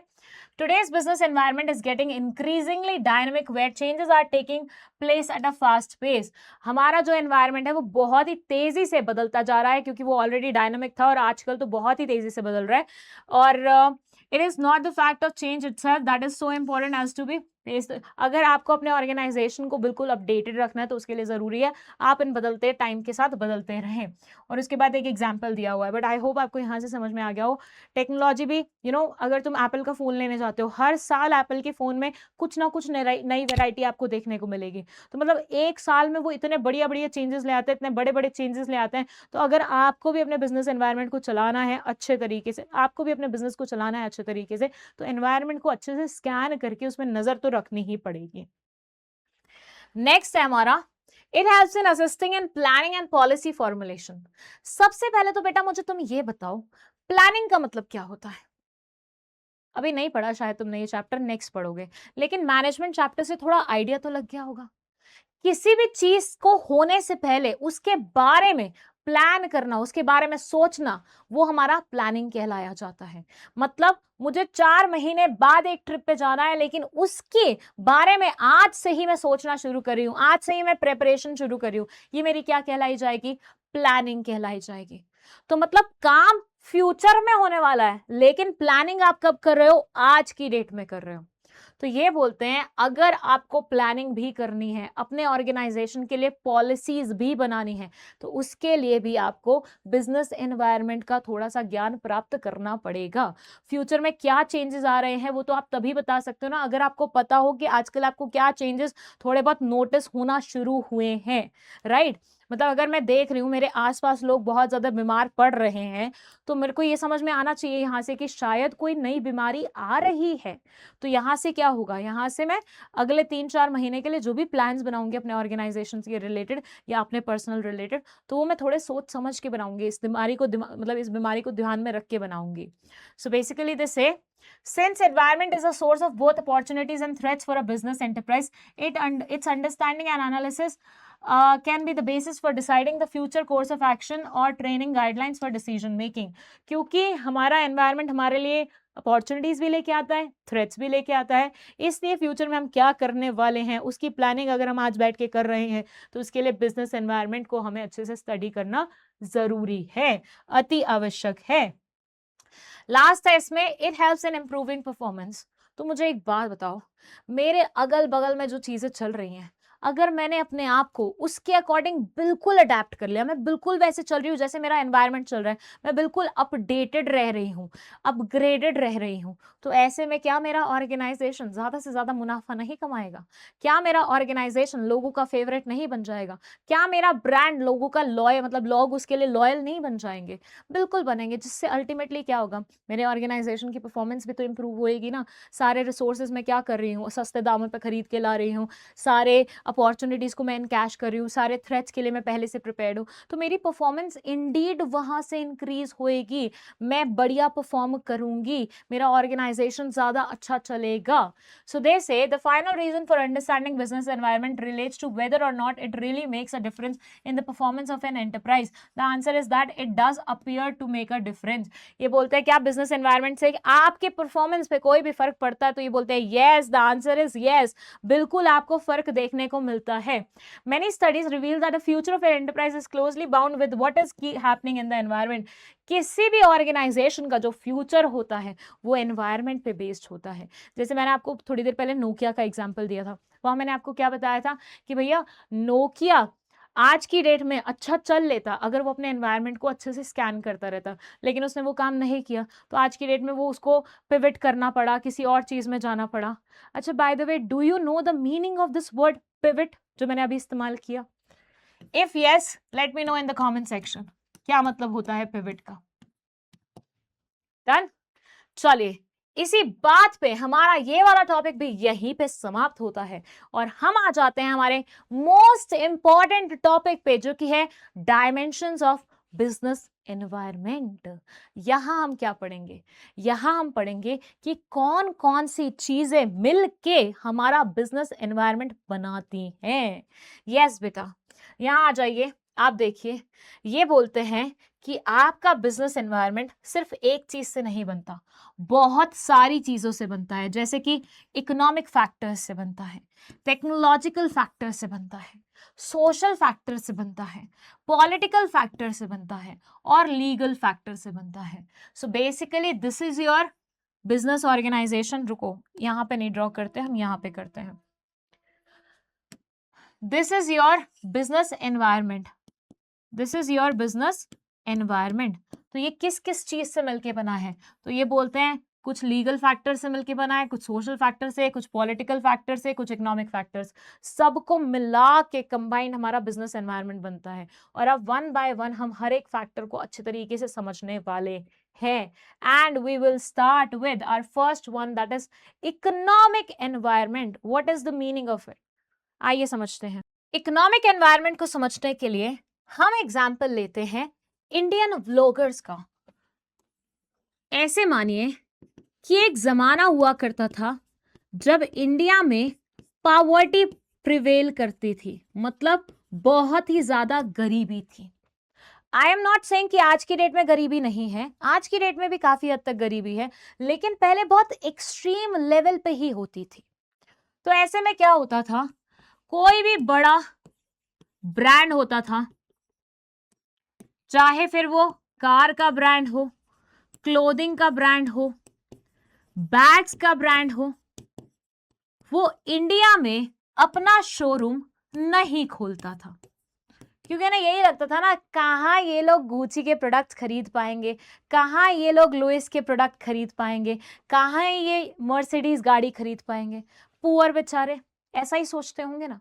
तो इंडिया में इनमें से कोई भी आने में, मतलब कोई भी बड़ा ब्रांड आने में इंटरेस्टेड नहीं होता था। फिर हमारे यहाँ के लोगों ने मेहनत करी, कुछ ने कुछ किया, कुछ ने कुछ किया, एंड कुछ ने स्टार्ट किया व्लॉगिंग। व्लॉगिंग करके यूट्यूब पे वीडियोस बना के भाई ये तो हो गए बहुत ज्यादा फेमस। फेमस हुए तो हुए, इन्होंने डॉलर्स में पैसे भी कमाने शुरू कर दिए। अब डॉलर्स में पैसे कमा रहे होंगे तो मालदार पार्टी तो ये बन जाएंगे। तो अचानक से जिनके हाथ में पैसा नहीं हुआ करता था, उनके पास भर भर के पैसा आने लग गया। अब ये भर भर के जो पैसा आया उसे स्पेंड भी तो करेंगे ना।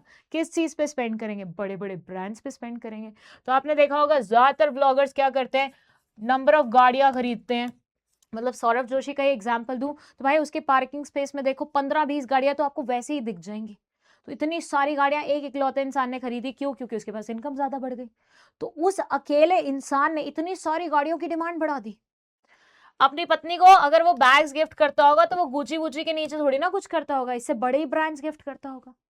तो अगेन इन सारे ब्रांड्स के लिए भी अब ऑप्शन खुलने लगे कि इंडिया में भी हम शोरूम बना सकते हैं, और काफी हद तक आ भी गए हैं सारे ब्रांड्स इंडिया में, राइट। तो यहाँ पे आप क्या नोटिस कर रहे हैं कि पहले जो लोग पुअर हुआ करते थे, जिनके पास पैसे नहीं हुआ करते थे, अचानक से उनके पास बहुत सारे पैसे आ गए, तो उन्होंने डिफरेंट डिफरेंट आइटम्स की डिमांड इंक्रीज कर दी। ये टर्म पढ़ते हैं ना आप इकोनॉमिक्स में, डिमांड एंड सप्लाई। तो इन्होंने क्या किया, डिमांड इंक्रीज कर दी, जिसकी वजह से ऐसे बिजनेसेस इंडिया में आ गए जो पहले इंटरेस्टेड ही नहीं हुआ करते थे इंडिया में आने के लिए या अपना कुछ भी इन्वेस्ट करने के लिए। सो बेसिकली बिजनेस एनवायरनमेंट में एक बदलाव आया, जिसकी वजह से बिजनेसेस में बदलाव आया। और आप ऐसा मानिए कि बिजनेस एनवायरनमेंट का वो हिस्सा जो कि इकोनॉमिक से रिलेट करता है, उसको हम बोलते हैं इकोनॉमिक एनवायरनमेंट। मैम पता कैसे लगाए कि ये इकोनॉमिक्स से रिलेट करता है? तो बेटा इकोनॉमिक सब्जेक्ट आप पढ़ते हैं, वहां पे आप demand, supply, interest rate, stock exchange, और भी पता नहीं कितनी सारी चीजों के बारे में पढ़ते हो, इन्फ्लेशन वगैरह के बारे में पढ़ते हो। तो जो भी टर्म तुम इकोनॉमिक्स में पढ़ते हो वो अगर तुम्हें देखने को मिल जाए यहाँ पे, तो समझ जाना इकोनॉमिक एनवायरनमेंट के बारे में बात हो रही है। सो बिजनेस एनवायरनमेंट का वो हिस्सा जो इकोनॉमिक फैक्टर्स के साथ डील करता है, जो इकोनॉमिक से डील करता है, इकोनॉमिक से रिलेट करता है, उसे हम बोलते हैं इकोनॉमिक एनवायरनमेंट।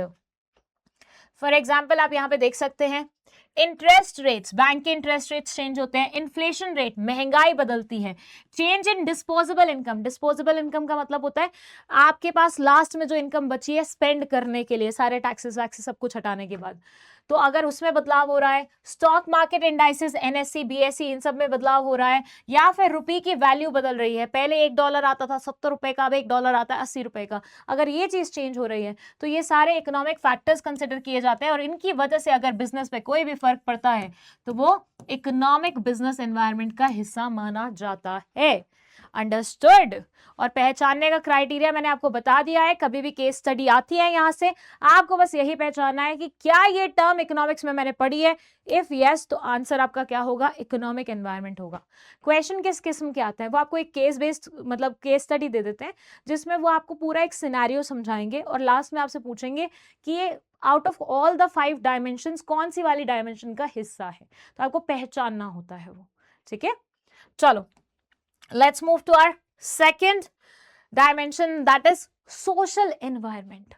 देखो बेटा, जहां पे भी तुम ये सोशल वर्ड पढ़ोगे वहां पे समझ जाना सोसाइटी से रिलेटेड कोई चीज है। मैम कैसे? तो बेटा ये समझो, तुमने नोटिस किया होगा दिवाली के टाइम पे पटाखों, आई मीन क्रैकर्स और स्वीट्स की डिमांड इंक्रीज हो जाती है, बहुत ज्यादा बिकने लग जाते हैं ये, है ना। उसके अलावा ईद के टाइम पे फिरनी की डिमांड बहुत ज्यादा होती है, शादियों का सीजन आता है तो उस टाइम पे लहंगों की डिमांड बहुत ज्यादा बढ़ जाती है। तो ये सारी डिमांड आ कहां से रही है, ये बदलाव आ कहां से रहे हैं, सोसाइटी से आ रहे हैं, लोगों से आ रहे हैं। तो जब आपके बिजनेस पे कोई भी इंपैक्ट पड़ता है सोसाइटी की वजह से, तो वो सोशल एनवायरनमेंट का हिस्सा माना जाता है। जैसे हमने यहां पे बोला इकोनॉमिक एनवायरनमेंट, तो बिजनेस एनवायरनमेंट का वो हिस्सा जो कि सोसाइटी से डील करता है, जिसमें बदलाव सोसाइटी की वजह से आ रहा है, उसको हम क्या मानेंगे, सोशल एनवायरनमेंट का हिस्सा मानेंगे। अंडरस्टूड? सोसाइटी में कौन आते हैं, लोग आते हैं, तो जरूरी नहीं हमेशा ये वर्ड सोसाइटी इस्तेमाल होगा, समटाइम्स लोग वर्ड भी इस्तेमाल हो सकता है, पीपल वर्ड भी इस्तेमाल हो सकता है, वहां से आप समझ जाइएगा सोसाइटी के बारे में बात हो रही है ultimately. They say the social environment of business include social forces like customs and traditions, लोगों के अलग अलग कस्टम्स होते हैं, ट्रेडिशंस होते हैं जो वो सदियों से फॉलो करते हुए आ रहे हैं. Values, social trend, societies expectations from business etcetera. Traditions define social practices that have lasted for decades और इवन सेंचुरीज. इन्होंने ट्रेडिशन का यहाँ पे वो भी दे दिया, एक्सप्लेनेशन भी दे दिया कि ट्रेडिशन का मतलब होता है वो चीजें जो सोसाइटी में सदियों से चली आ रही हैं. जैसे इंडियन सोसाइटी में हम क्या करते हैं, अगर हिंदू लोगों को शादी करनी होती है तो 7 फेरे लेते हैं, तो वो हमारा ट्रेडिशन है कि 7 फेरे लेंगे ही लेंगे. हम वो बड़े बड़े ऐसे वो पहनते हैं रेड कलर की बैंगल्स, क्या बोलते हैं उनको, चूड़ा, चूड़ा बोलते हैं हम पंजाबियों में उसे. ठीक है, वो पहनेंगे ही पहनेंगे क्योंकि वो हमारा क्या है, ट्रेडिशन है. ठीक है, तो सोसाइटी के ट्रेडिशन के कारण अगर कोई भी बदलाव आ रहा है एनवायरमेंट में तो वो सोशल एनवायरमेंट का हिस्सा होगा. एग्जाम्पल में इन्होंने दिवाली, ईद, क्रिसमस हर किसी का एग्जाम्पल दे दिया है, रीड कर लीजिएगा, मैंने आपको वैसे ही एक्सप्लेन कर दिया है. अंडरस्टूड. चलिए अब चलते हैं हम टेक्नोलॉजिकल एनवायरनमेंट में. क्या आपने कभी भी इंस्टाग्राम पे ऐसी रील्स देखी हैं जहां पे कोई इंसान एक होटल में जाता है और वहां पे पूरा का पूरा ऑर्डर एक रोबोट वेटर उससे लेता है कि सर आपको क्या चाहिए, ये मेरा टैब है, इसमें टैप टैप टैप टैप कीजिए और आप बता दीजिए कि आपको क्या खाना है, मैं थोड़ी देर में आपको डिलीवर करने आ जाऊंगा. पूरी ऑटोमेटेड आवाज होती है, वो बकायदा आपसे बोलेगा, आप सुनेंगे उसके बाद, और उसके बाद आप ऑर्डर प्लेस करेंगे, फिर वो जाएगा, फिर वो आपकी ट्रे के साथ आएगा जिसमें आपका खाना रखा होगा. देखिए ऐसी वीडियोस मैंने बहुत देखी हैं. जापानीज की यहाँ पे बहुत सारी ऐसी कॉन्सेप्ट चलती है, चाइना में ये कॉन्सेप्ट चलती है जहाँ पे वेटर्स रोबोट्स बने हुए हैं, मतलब लोगों को रिप्लेस कर दिया है उन्होंने. जहां इंडिया में अभी भी लोग आपके यहाँ पे वेटर बनते हैं, आपको खाना सर्व करते हैं, आपको सर्विसेज देते हैं होटल रेस्टोरेंट्स में जाके, वही सेम काम आज की डेट में कुछ देशों में रोबोट्स कर रहे हैं. भाई ये किस चीज का बदलाव है, ये टेक्नोलॉजी का बदलाव है. ज्यादातर काम आज की डेट में किससे हो रहे हैं, एआई से हो रहे हैं. ये किस चीज का बदलाव है, ये टेक्नोलॉजी का बदलाव है. आजकल लोग आटा खुद नहीं गूंदते हैं, मशीन रखी हुई है. किस चीज का बदलाव है, टेक्नोलॉजी का बदलाव है. तो भाई जब भी आपके एनवायरनमेंट में ऐसा कोई बदलाव आता है जिसका लेना देना टेक्नोलॉजी से है तो उसे हम बोलते हैं टेक्नोलॉजिकल एनवायरनमेंट का हिस्सा. तो टेक्नोलॉजिकल एनवायरनमेंट क्या होती है, हमारे बिजनेस एनवायरनमेंट का वो हिस्सा जो टेक्नोलॉजी से रिलेट करता है. तो जब भी ऐसा कोई क्वेश्चन आ जाए कि पहले चपाती बनती थी हाथ से, अब चपाती बनती है मशीन में, तो वहां समझ जाना वो बात कर रहे हैं टेक्नोलॉजिकल एनवायरनमेंट के बारे में. Understood? Technological environment includes forces related to scientific improvements and innovations. Innovations का मतलब होता है changes, बदलाव, कुछ नया लेके आना, और scientific improvement बोले तो पुराने वाले प्रोडक्ट में ही कुछ नए changes करना जिससे वो और फायदेमंद हो जाए. Which provide new ways of producing goods and services and new methods and techniques of operating a business. जिसकी वजह से क्या होता है, बिजनेस में नए नए ऑपरेटिंग के सिस्टम आ जाते हैं, बिजनेस अलग तरीके से चलने लग जाता है. जैसे मैंने एग्जांपल दिया रोबोट्स का, तो पहले होटल्स में वेटर्स रखे जाते थे, अब रोबोट्स रखे जाते हैं और वही आपको पूरा सर्व करने का काम करते हैं. अंडरस्टूड. जैसे अगर इंडिया में ही देखना हो आपको, डोमिनोज चले जाओ आप, पहले क्या होता था, डोमिनोज पे ना रिसेप्शन पे एक बंदी बैठी रहती थी काउंटर पे, जिसको आप ऑर्डर देते थे, वो आपका ऑर्डर लेती थी और फिर आप खाना खाते, मतलब जो भी वो आपको सप्लाई करती थी वो खाते थे. आजकल क्या होता है, वहां पे एक स्क्रीन लगी होती है, you go there, you select आपको क्या खाना है, आपको सारे ऑप्शंस दिखते हैं, फोटोज दिखते हैं, खुद ही सेलेक्ट करते हो, खुद ही ऐड करते हो कार्ट में, ऑर्डर दे देते हो और टेबल पे तुम्हारे खाना आ जाता है. ये भी अगेन क्या है, टेक्नोलॉजिकल चेंज है, एनवायरनमेंट का हिस्सा है.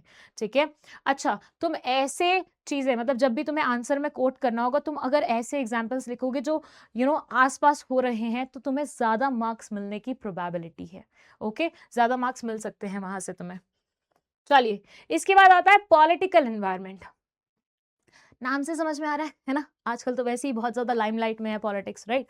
सो जो भी चीज पॉलिटिक्स से रिलेट करती है, जो भी चीज गवर्नमेंट से रिलेट करती है, वो पॉलिटिकल एनवायरनमेंट का हिस्सा होती है. मैम कैसे, तो आओ बेटा बताती हूँ.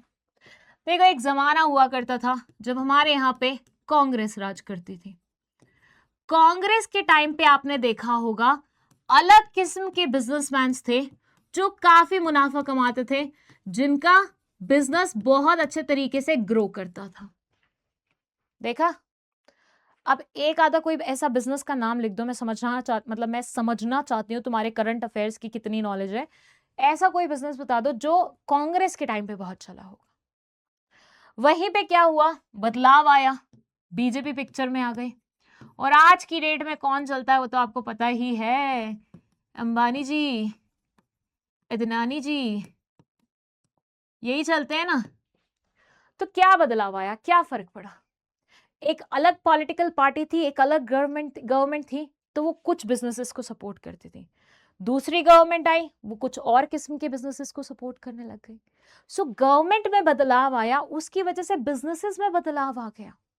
मैं ये नहीं बोल रही कि अंबानी जी पहले नहीं चला करते थे, लेकिन आप सब जानते होंगे, आप सब मानते होंगे, एक बूस्ट तो मिला है बीजेपी के आने से। इनको मिला है कि नहीं मिला है? भाई अपने बेटे की शादी में इतने दिन का फ्री का लंगर चला पा रहा है कोई इंसान, इतना इतना पैसा खर्च कर रहा है, विलायती लोगों से मतलब विलायती लोगों को बुला रहा है यहाँ पे, उनको नचवा रहा है, मतलब बॉलीवुड को तो कुछ कंसिडर ही नहीं कर रहा। तो कहीं ना कहीं तो उसकी नेटवर्थ में चेंज आया है, कहीं ना कहीं उसके बिजनेस में बदलाव आया ही आया है, right. So basically political environment को ये बोलते हैं, it includes political conditions such as general stability and peace in the country, specific attitudes that elected government representative holds towards business। ये वाला जो पॉइंट है, जो मैंने अंबानी वाला आपको समझाया है, वो आपको यहाँ से क्लियर हो जाएगा। और उसके ऊपर एक और चीज लिखी हुई है, वो मैं आपको बता देती हूँ। देखो, कुछ कुछ कंट्रीज ऐसी है ना जहाँ पे पॉलिटिकल स्टेबिलिटी नहीं है, जहाँ पे पता ही नहीं है आज गवर्नमेंट है कल नहीं है, कुछ भी हो सकता है, लड़ाई झगड़ा चल रहा है। जैसे नेपाल में हुआ था थोड़े टाइम पहले, बच्चों ने क्या किया था, अटैक कर दिया था, और हमें डर था इस बार इंडिया में भी ऐसा हो सकता है, यू नेवर नो क्या हो जाए, है ना। नेपाल में ऐसा हुआ कि अटैक किया, पार्लियामेंट हाउस पे अटैक कर दिया, लोगों को मारा काटा, जो भी किया, ठीक है। तो वो क्या है, वो पॉलिटिकल इंस्टेबिलिटी है। ऐसे में क्या आप बिजनेस रन कर पाएंगे? ऐसे में अगर आपको बिजनेस चलाना भी है तो आप किस चीज का चलाओगे? केरोसिन का चलाओगे कि भैया फूकना है तो केरोसिन तो लगेगा ना। मैच स्टिक्स का चलाओगे कि भैया अल्टीमेटली आग तो मैच स्टिक से लगेगी या फिर लाइटर से लगेगी। तो जैसा एनवायरनमेंट होगा वैसा ही प्रोडक्ट बनेगा, वैसा ही बिजनेस चलेगा। अगेन ये भी किससे इन्फ्लुएंस है? पॉलिटिकल एनवायरनमेंट से इन्फ्लुएंस्ड है। The significance of political condition in business success lies in the predictability of the business activities under stable political condition. Similarly the attitudes of the government official towards business may have either positive और negative impact upon businesses. आप ये सब जानते होंगे, मतलब आप सब ये जानते होंगे आई शुड से, कि किसी भी बिजनेस को अगर इंडिया में सरवाइव करना है तो उसे गवर्नमेंट से परमिशन तो लेनी पड़ती है। किसी भी नेचर का आपका बिजनेस हो, एक नॉर्मल सी शॉप खोलने के लिए भी आपको गुमास्ता लेना ही पड़ता है गवर्नमेंट से, तो मतलब परमिशन तो लगी। अब अगर गवर्नमेंट नहीं चाहती तुम्हारा बिजनेस इंडिया में चले तो वो नहीं चलने देगी भाई, वो परमिशन ही नहीं इशू करेगी तुम्हें। तो अल्टीमेटली तुम्हारी सक्सेस लाई करती है गवर्नमेंट की परमिशन में, गवर्नमेंट का एटीट्यूड टूवर्ड्स यू। अगर पॉजिटिव है तो तुम तरक्की कर लोगे, नेगेटिव है तो तुम, चलिए नेक्स्ट और लास्ट है हमारा लीगल एनवायरनमेंट, जो लॉ से रिलेट करता है, जो ऐसी चीजों से रिलेट करता है जिसका लिंकेज जस्टिस से है, जिसका linkage legal laws acts, parliament जो रूल्स बनाती है, रेगुलेशंस बनाती है, उन सब से है। फॉर एग्जाम्पल यहां ये बोलते हैं, legal environment includes various legislations passed by the government, administrative orders issued by government authorities, court judgments, as well as decisions rendered by various commissions and agencies at every level of the government, state, center and this। ये यहाँ पे comma लगा लीजिएगा थोड़ा सा, है ना, pause लेना है यहाँ पे। एडमिनिस्ट्रेटिव ऑर्डर्स नेक्स्ट उससे शुरू हो रहा है। तो ये बोलते हैं कि देखो एट टाइम्स ना लॉ भी बहुत अलग अलग किस्म का आता है जिसका फर्क बिजनेसेस पे पड़ता है। जैसे एक लॉ आया था जीएसटी, जिसने पूरे बिजनेस वर्ल्ड को बिल्कुल हिला के रख दिया था। नोबडी वांटेड, मतलब majority of the people didn't want कि जीएसटी आए। ये लॉ के रूप में ही आया था ना, एक एक्ट के रूप में ही आया था, बट वो आया, उसने हिलाया पूरे वर्ल्ड को। तो ये हमारा लीगल एनवायरनमेंट का हिस्सा माना जाएगा। जब भी कोई नया लॉ आता है, ये पहचानने के मैं तरीके आपको बता देती हूँ। जब भी कोई नया लॉ आता है, एक्ट आता है, लेजिस्लेशन आएगा, तो समझ जाइएगा वो लीगल एनवायरनमेंट के बारे में बात कर रहे होंगे। ठीक है, ये सारे वर्ड्स कीवर्ड्स होते हैं जो आपको सिर्फ और सिर्फ लीगल एनवायरनमेंट में देखने को मिलते हैं। तो अगर क्वेश्चन में लिखा हुआ है कि XYZ एक्ट आया, गवर्नमेंट द्वारा लाया गया, तो उससे कंफ्यूज मत होना कि ये पॉलिटिकल है या लीगल है। एक्ट लिखा हुआ है तो मतलब वो लीगल ही होगा, जो लॉ से रिलेट करता होगा वो लीगल ही माना जाएगा। अंडरस्टूड? और यहाँ पे हमारे सारे एनवायरनमेंट के हिस्से खत्म होते हैं। एक बार मैं अगर आपको रिवाइज कराऊं तो बेटा ऐसे समझो, ये बिजनेस एनवायरनमेंट है। बिजनेस एनवायरनमेंट में जो हिस्सा टेक्नोलॉजी से रिलेट कर रहा है, जो हिस्सा साइंटिफिक इंप्रूवमेंट से रिलेट कर रहा है, उसको हम बोलते हैं टेक्नोलॉजिकल एनवायरनमेंट। वो हिस्सा जो सोसाइटी से रिलेट कर रहा है, जिसका लेना देना हमारी सोसाइटी से है, वो सोशल कहलाया जाएगा। लोगों से लेना देना है इसमें, ठीक है। जिसका हिस्सा हमारे गवर्नमेंट से लेना देना है, वो कहलाया जाएगा पॉलिटिकल। और जिसका लेना देना हमारे लॉ से है, वो कहलाया जाएगा लीगल। और जिसका लेना देना हमारे, कौन सा पेन बच्चा है मेरे पास, ब्लू आई कैन यूज या दिस वन। जिसका लेना देना हमारे इकोनॉमिक टर्म से है, तो उसको हम इकोनॉमिक एनवायरनमेंट का हिस्सा मानेंगे। मैम एक बार कीवर्ड्स फिर से बता दीजिए किसके लिए कौन सा इस्तेमाल होगा। तो बेटा टेक्नोलॉजी में आप कोई भी ऐसी एडवांसमेंट पढ़ते हैं, इंप्रूवमेंट पढ़ते हैं या इनोवेशन जैसे वर्ड्स पढ़ते हैं, तो समझ जाइएगा बात हो रही है टेक्नोलॉजी के बारे में। सोशल में अगर आप पीपल वर्ड पढ़ते हैं, सोसाइटी वर्ड पढ़ते हैं, तो ये हमारे सोशल एनवायरनमेंट का हिस्सा होगा। पॉलिटिकल में आप गवर्नमेंट वर्ड पढ़ेंगे, तो ये हमारे पॉलिटिकल का हिस्सा होगा। लीगल में आप एक्ट, लॉ, लेजिस्लेशन, ये सब वर्ड्स पढ़ेंगे, तो ये हमारे लीगल का हिस्सा होगा।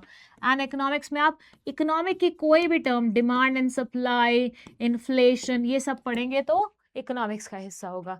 सो इस प्रकार से हमारा बिजनेस एनवायरनमेंट डिवाइडेड है 5 डायमेंशंस में, ठीक है। कौन कौन सी? Technological, social, political, legal and economic. Understood. और इसी बात पे हम आ जाते हैं हमारे लास्ट टॉपिक पे, जो कि है डीमोनेटाइजेशन। बेटा सबसे पहले तो ये समझो मोनेटाइजेशन का मतलब क्या होता है। पैसे, ठीक है। मतलब जैसे YouTube की लैंग्वेज में बोलूं तो YouTube में हम बोलते हैं कि मेरे चैनल की मोनेटाइजेशन शुरू हो गई है, मतलब मुझे YouTube से पैसे आने शुरू हो गए हैं। ऐसी चीज, ऐसी करेंसी जिसे मैं इस्तेमाल कर सकती हूँ अपने एक्सपेंडिचर्स के लिए, वो पर्टिकुलर चीज मेरे हाथ में लगना शुरू हो गई है, यही मतलब होता है। वहीं पे डीमोनेटाइजेशन का क्या मतलब होगा? जस्ट उल्टा। मतलब मेरे हाथ में जो करेंसी है अब वो किसी काम की नहीं रह गई है, ये मतलब होता है डीमोनेटाइजेशन का। मतलब मेरा पैसा बंद हो गया है, खत्म हो गया है। खत्म मतलब ऐसे नहीं कि जेब में था और मैंने कुछ स्पेंड कर दिया तो खत्म हो गया। खत्म हो गया एज एन उसकी वैल्यू खत्म हो गई है, अब वो किसी काम का नहीं रहा है, ठीक है। तो बेटा एक बहुत ही बुरी रात आई थी इंडियंस की हिस्ट्री में, वो थी नवंबर 8, 2016 की रात। रात क्या, बेसिकली 8 बजे के करीब। इस दिन हमारे मोदी जी ऑनलाइन आए और इन्होंने बोला मुझे करनी है आप सभी से मन की बात। और वो मन की बात ऐसी थी कि भाई आज रात से जो 500 के नोट हैं, 1000 के नोट हैं, वो लीगल टेंडर मनी की कॉन्सेप्ट से हटाए जा रहे हैं। मैम ये लीगल टेंडर मनी क्या होता है? तो बेटा आरबीआई जो हमारा है ना, जो सारा करता धरता है बैंक्स का, उस एक्ट, मतलब उसके एक एक्ट है आरबीआई एक्ट, उसमें ना एक डेफिनेशन लिखी हुई है लीगल टेंडर की, लीगल टेंडर वर्ड की, जिसमें बेसिकली जो जो करेंसियां इंडिया में चल सकती है, करेंसी यानी करेंसीज इंडिया में चल सकती हैं, वो सारी वहां पे डिफाइंड है। फॉर से 10 का कॉइन चल सकता है, 5 का कॉइन चल सकता है, 1 रुपए का कॉइन चल सकता है, 10 रुपए का नोट चल सकता है, 20 रुपए का नोट चल सकता है, ये सारी वहां पे इंडिविजुअली मेंशन है। और लीगल टेंडर मनी से हटना बोले तो उस डेफिनेशन में से 500 और 1000 के नोट का नाम काट दिया गया था, और ये बोला गया था कि जो भी करेंसी आपके हाथ में पड़ी है 500 और 1000 की, अब से उसकी कोई वैल्यू नहीं रहेगी, आपको वो सारी की सारी करेंसी बैंक में डिपॉजिट करनी पड़ेगी। अगर आपने ऐसा नहीं किया तो वो आप यूज तो वैसे ही नहीं कर पाएंगे, कोई उसका लेन देन करेगा ही नहीं, मतलब उसको एज अ करेंसी ट्रीट ही नहीं करेगा, वो सिर्फ पेपर बन के आपके पास पड़े रहेंगे, ठीक है। तो ये मन की बात थी उनके तरफ से।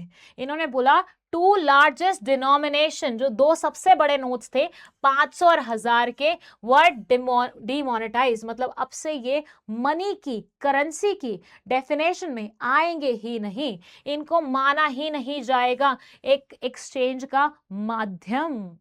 अंडरस्टूड?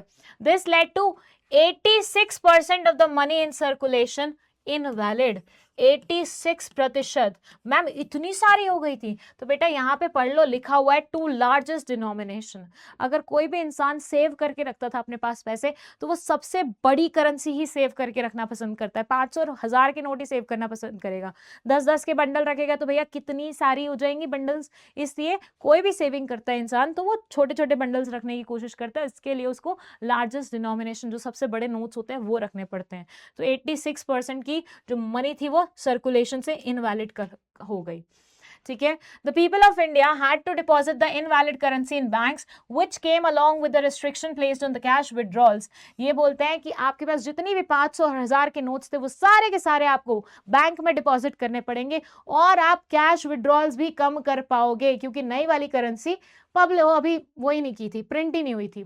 तो उन्होंने बोला 2000 रुपए कैश निकाल पाओगे, 4000 रुपए कैश निकाल पाओगे। आप देखो तो बहुत सारी मूवीज भी बनी हुई हैं इसके ऊपर, जिसमें दिखाया हुआ है कि लोगों को कितनी कठिनाई गई थी उस टाइम पे। उनके घर में शादी थी, कोई बीमार था, उनको पैसे की आवश्यकता थी, लेकिन कैश विड्रॉल्स अलाउड ही नहीं थे। ठीक है। In other words, restrictions were placed on the convertibility of the domestic money and bank deposits. इन्होंने बोला, दूसरे तरीके से बोले तो बेसिकली आप जमा तो कर दोगे पैसे, लेकिन निकालने पे रिस्ट्रिक्शन है। आपको कैश विड्रॉल्स नहीं कर सकते। आपको ट्रांसफर करना है, ऑनलाइन ट्रांसफर कर लो, लेकिन ये नहीं कर पाओगे तुम। फिर ये बोलते हैं फीचर्स क्या क्या है। इनका कहना है कि ये टैक्स एडमिनिस्ट्रेशन मेजर की तरह लाए गए थे। बोले तो बहुत सारे लोग क्या करते थे, टैक्स नहीं पे करते थे। जो पैसे थे ना वो कैश में ले लेते थे।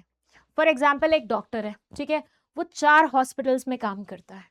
एक हॉस्पिटल से वो सैलरी लेता है जो कि उसके अकाउंट में आती है, लेकिन बाकी 3 हॉस्पिटल्स में वो क्या करता है, कैश में काम करता है। तो कैश लेके आएगा वहां से और वो स्पेंड करेगा, तो उसकी सैलरी कितनी दिखेगी, बस उतनी जितनी वो एक हॉस्पिटल से ले रहा है। बाकी 3 हॉस्पिटल्स की जो सैलरी है वो तो उसकी दिखाई ही नहीं देगी गवर्नमेंट के टर्म्स में, गवर्नमेंट की नजर में। तो यहां से वो क्या कर सकता है, टैक्स चोरी कर सकता है। फॉर से एक कंपनी से, एक हॉस्पिटल से वो 10 लाख रुपए कमा रहा है, तो गवर्नमेंट को तो यही लगेगा ना, बेचारा अभी 10 लाख रुपए ही कमा रहा है। गवर्नमेंट को थोड़ी ना पता है 10 लाख यहाँ से कमा रहा है, 10 लाख यहाँ से कमा रहा है, 10 लाख यहाँ से कमा रहा है, टोटल 40 लाख कमा रहा है। टैक्स कितने पे लगना चाहिए था, 40 लाख पे लगना चाहिए था, लेकिन लग कितने पे रहा है, सिर्फ 10 लाख पे लग रहा है। तो लोग ना ऐसे टैक्स की बहुत ज्यादा चोरी करते थे। उस चीज को खत्म करने के लिए इन्होंने बोला, लाओ नया मेजर लाते हैं, अब करके दिखाओ तुम चोरी। So, demonetization is also interpreted as a shift on the part of the government, indicating that tax evasion will no longer be tolerated. Tax evasion का मतलब क्या होता है, टैक्स की चोरी करना, टैक्स नहीं पे करना। बेटा आपको टैक्स का मतलब पता है क्या होता है? टैक्स बेसिकली वो अमाउंट होता है हमारी इनकम का जो कि हम गवर्नमेंट को सबमिट करते हैं, क्योंकि ऑब्वियसली हम इस कंट्री में रह रहे हैं, यहाँ के रिसोर्सेज इस्तेमाल कर रहे हैं, तो गवर्नमेंट को भी पेमेंट देना बनता है हमारा, राइट। तो टैक्स की चोरी करना टैक्स इवेजन कहलाया जाता है, और ये ना हो इस वजह से ये पर्टिकुलर स्टेप लाया गया था। Channelising savings into formal financial system. Plus इन्होंने ये भी देखा था कि बहुत सारे लोग ना अभी भी गल्लों में, लॉकर्स में कैश ठूस ठूस के रखते हैं। उससे क्या होता है, पूरे जो हमारी इकोनॉमी होती है उसमें करेंसी की सर्कुलेशन कम हो जाती है। अब हर कोई अपनी हिंदी में क्या बोलते हैं लॉकर को, जो भी बोलते हैं समझ जाना, लॉकर में अगर सारे लोग पैसे नोट को दबा के रखेंगे तो नोट तो कम हो जाएंगे ना सर्कुलेशन से, राइट। लोग मतलब आपने घर में दबा के रख लिए नोट्स, तो वो तो सर्कुलेशन में नहीं आ पाएंगे। सो इस वजह से इन्होंने बोला कि जरूरी था वो नोट्स बाहर निकले और सर्कुलेशन में पूरा पैसा आए, और सब लोग फाइनेंशियल सिस्टम का हिस्सा बने। सब लोग पैसे अब बैंक अकाउंट में ही डिपॉजिट करें, जिससे गवर्नमेंट नजर रख पाए कि किसके बैंक अकाउंट में कितने पैसे रखे हुए हैं, ताकि टैक्सेस वगैरह लगाने इजी हो जाए। ठीक है, कोई टैक्स की चोरी नहीं कर पाए। प्लस हम क्या बनाना चाहते थे, हमारी इकोनॉमी को कैश लेस इकोनॉमी बनाना चाहते थे, कि ज्यादा से ज्यादा ट्रांजैक्शन कैश में मत करो, तुम तो ऑनलाइन पे करो, फोन पे, जीपे, पेटीएम, जो ये सब चीजें हैं जो आज की डेट में हम बहुत ज्यादा इस्तेमाल करते हैं। मतलब आज की डेट में आई वुड से मैं कंप्लीटली कैशलेस हो गई हूँ। मैं कहीं पे भी जाती हूँ मैं कैश नहीं कैरी करती हूँ। I always carry my phone, और जहां पे पेमेंट करनी होती है मैं फोन पे खोल लेती हूँ। तो कैशलेस इकोनॉमी इसी को ही बोलते हैं, कि जहां पे आप कैश का इस्तेमाल बहुत ज्यादा नहीं करें। आप किस चीज का इस्तेमाल करें, ऐसे सिस्टम का इस्तेमाल करें जिससे पेमेंट डायरेक्टली हो जाए, आपको नोट नहीं निकालने पड़े। अब ये बोलते हैं इसका इम्पैक्ट क्या पड़ा, क्या फर्क पड़ा डिमोनेटाइजेशन आने से। तो पहला ये बोलते हैं मनी और इंटरेस्ट पे, कैश ट्रांजैक्शंस पे डिक्लाइन आया, बैंक डिपॉजिट्स इंक्रीज हो गए। हर वो इंसान जिसने बैंक अकाउंट नहीं खुलवाया था, उसने बैंक अकाउंट खुलवा लिया, अब वो पैसे वहां पे डिपॉजिट करता है, और उसकी वजह से फाइनेंशियल सेविंग्स में भी क्या हुआ, इंक्रीज आ गया। ये नहीं बता रहे कि उसकी वजह से बहुत ज्यादा पेमेंट्स भी होने लगी है। आजकल हम क्या करते हैं, मिंत्रा पे पेमेंट करनी है, फटाफट ऑनलाइन कर दो। कैश में करते थे तो थोड़ा नजर तो आता था कि 2000 जा रहे हैं हाथ से, थोड़ा दिल दुखता था। अब तो 2000 ऐसे लगता है चलो करो करो करो, स्पेंड करो। तो वो चीज मेंशन नहीं कर रहे, बट ठीक ठीक है, आपको तो पता है ना। प्राइवेट वेल्थ, एक इंसान की पर्सनल वेल्थ पे क्या फर्क पड़ा, तो ये बोलते हैं रियल एस्टेट के प्राइसेस गिर गए थे, बट हाई मोनेटाइज्ड डीमोनेटाइज्ड नोट्स क्योंकि रिटर्न ही नहीं किए जा रहे थे, क्योंकि ज्यादातर लोग के चोरी के माल के थे, तो वो लोग तो नहीं ले पा रहे थे। As a result of each बहुत ज्यादा फर्क नहीं पड़ा।